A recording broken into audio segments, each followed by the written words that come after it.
নমস্কার বন্ধুগণ। বাজার থেকে অনেক পালং শাক আনায় ভাবলাম রাতের খাবারে পালং শাকের পরোটা বানিয়ে নিই। পরোটা বানাতে প্রয়োজনীয় পালং শাক পরিষ্কার করে বেছে ধুয়ে নিলাম। তারপরে পালং শাকের পিউরি বানালাম। আলবেকারের ময়দা নিয়ে তাতে একটু জোয়ান হাতে করে ভালো করে ঘষে ছড়িয়ে দিলাম।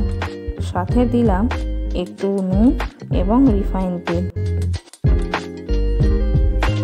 এগুলি ভালো করে মিশিয়ে নিয়ে বানিয়ে রাখা পালং শাকের পিউরিটা দিয়ে আবার ভালো করে মাখিয়ে নিলাম।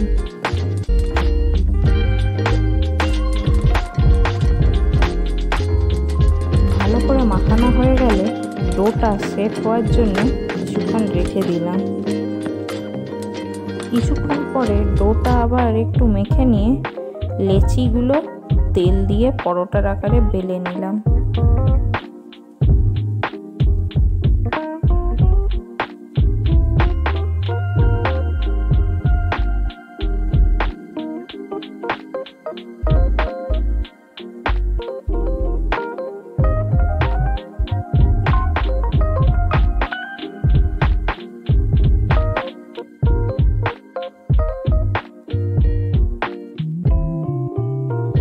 পরোটাগুলো ভালো করে সেঁকা হয়ে গেলে ঘি দিয়ে সেইগুলো ভেজে নিলাম।